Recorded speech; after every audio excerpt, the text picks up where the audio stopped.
Well, thanks for watching this video. So we wanted to film this to give you a bit of a refresher on some of the content we've covered in Masters previously.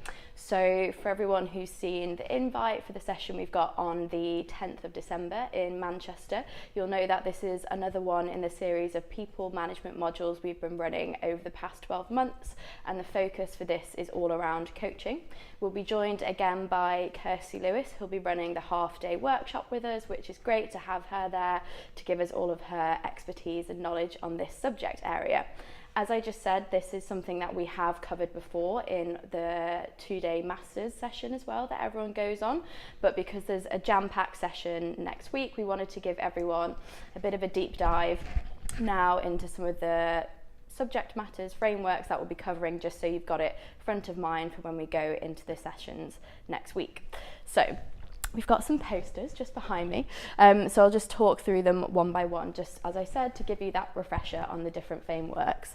So first of all, please excuse the slight smudge, we've got one here that talks about leadership style and how that flexes depending on the needs of the team or the individual. So this model is quite old, but it's still very true and present for what we do day to day in our roles, and it's been adapted slightly to bring it up to speed with working life as we are in it today. So you can see here there's 3 different styles of management, which you've got directing over here, mentoring and coaching, which is obviously where we're focusing on next week. And then this section here looks at the input from manager. So you can see this white scale here is how much input is needed when you're talking through a situation with someone, and then this grey scale area is how much input is needed from an employee. It then breaks down a few different actions or things that you might be doing with someone in your team, where you've got someone telling them what to do, which, as it says, is very directive. You're giving an instruction or an action that someone needs to complete, helping solve a problem, offering guidance, advice, helping another solve their problem, asking questions, and then following and reflecting on from that.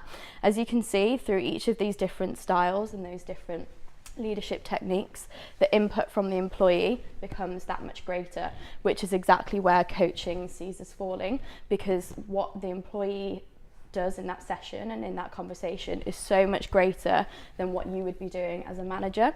And it's these pieces here where you're asking questions and following and reflecting from what they're saying and adapting your response to that is where the coaching style really comes to life.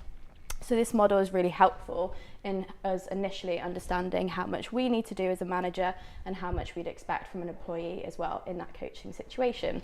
So a really helpful one to have in our toolkit. We then will be talking a little bit and reflecting back on the Lansbury skill will matrix. And again, this is another really helpful framework that just really dispels any questions that we might have about when best to reflect on coaching and when it's the best time to apply that model or method. So there's 2 questions that we can ask ourselves before deciding which element to fall into this model and which box we pick into. So can they or can't they do the task or the job that we're hoping they'll be able to do? And will they or won't they show a positive attitude or approach to the task? And then, as I said, the answers to these 2 very simple questions will then help inform you which of these boxes you feel best fit for the coaching model. So we have will up here, so we've got whether it's low will and whether they are, that engaged or willing to get stuck in, and if it's high, then they're absolutely able to take that piece of work on and run with it. And then skill here, again, we've got high, so they are very capable, very experienced in doing that particular aspect, or whether they're low skilled and they want that bit more exposure to it. So you can see there's just a few differences across these boxes. So if the skill and will is high, then they know what they're doing. You can absolutely delegate that piece of work to them. But if they're a bit more inexperienced, then you need to be a bit more directive. If their will is low, just because they're still growing in their role and they're building their confidence, you'll need to engage them. And then here is where they're beginning to learn but still need help. And this is where coaching is particularly useful as a model and framework to apply, as this can really help people then unlock all of these different boxes here along the way as well. And then finally, I just wanted to touch on what coaching exactly is. So we've got a really simple definition here from Whitmore, again, quite a few years ago now, but it still rings true for the situations we're in today, day to day in work. And I'll just focus on the last line, is that it's helping them to learn rather than teaching them, which is a facilitated approach. So we all know through the workshops we do and often the way we engage with our clients that we facilitate them through certain outcomes and things that we want them to get to towards the end goal, and coaching is exactly the same. So instead of teaching someone how to do it, we want them to learn it for themselves, which is where coaching can be a really useful tool for us to keep in our management toolkit bag.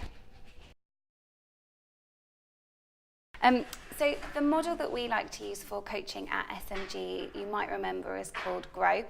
The reason we like GROW is that it basically gives us a model for helping to define the overall objective that someone wants to set out to achieve, and then a plan of helping them get there. So as a manager, when you're running one of these sessions, it helps to give you a little bit of structure, which can be very useful in coaching. Otherwise, you can imagine that all of our lovely conversations can go sometimes a little bit off track.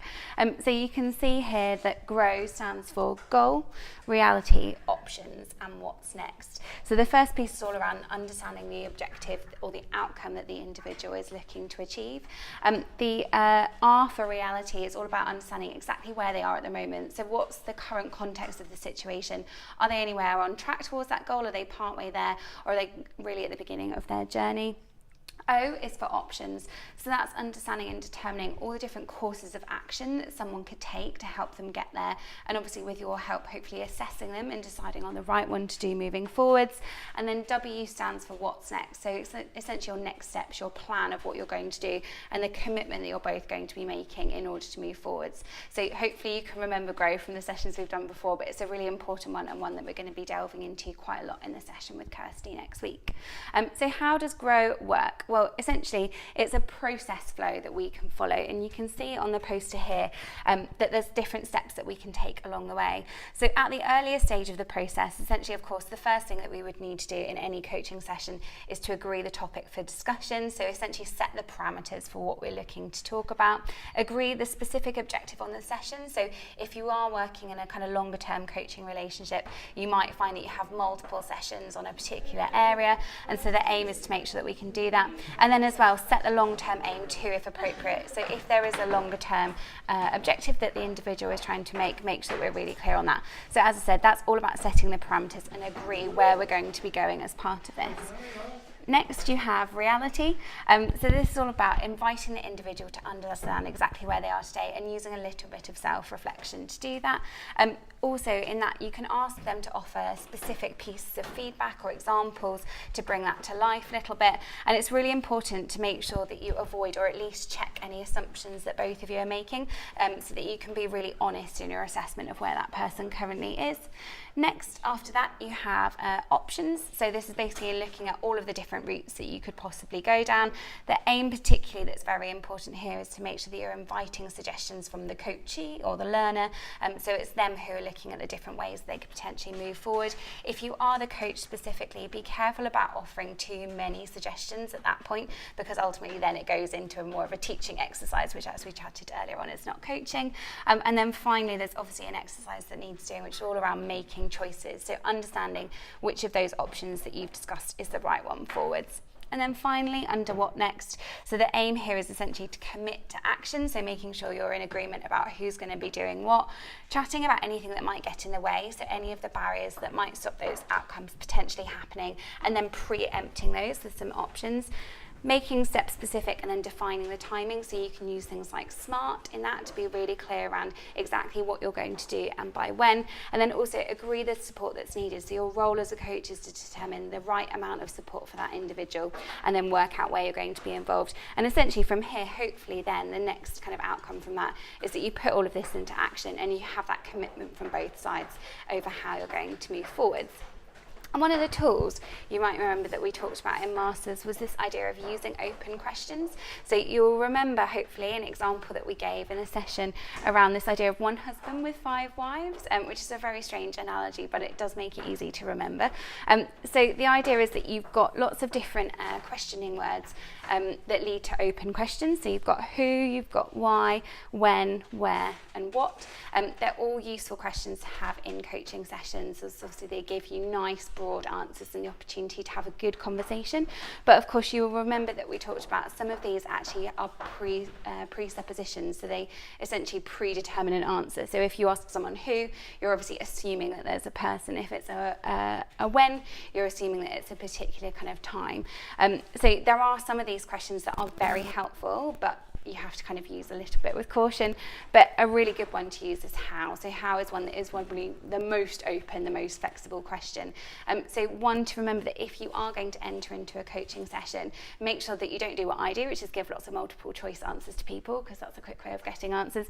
The aim is to use as many open questions as you possibly can, and make sure that you have those at the back of your mind when you enter into those sessions.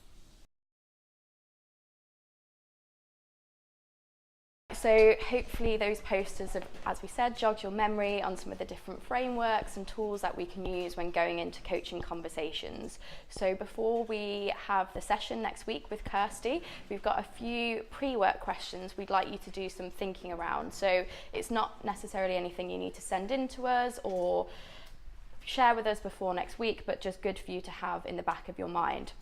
So we've got 4 in total, so not too many. So first of all, we'd like you to think about what benefits you've noticed from using coaching within your management toolkit when you've been working with people in your team. The second question is the different ways that you've noticed it's helped and benefited people in your team or your direct reports. And then finally, what other benefits you can see from having these conversations with people and using coaching as your preferred framework when going into different conversations with people. And then when we're thinking about the benefits as well, we also know that there can sometimes be challenges in these types of situations. So we'd love for you to come to us and tell us the times that where you've maybe find it a bit more of a struggle, or you found some barriers to having those coaching conversations, and when is the best time to use them. So there's those 4. We'll pop them out in an email as well, just so you've got them there for reference. But otherwise, we look forward to seeing you next week.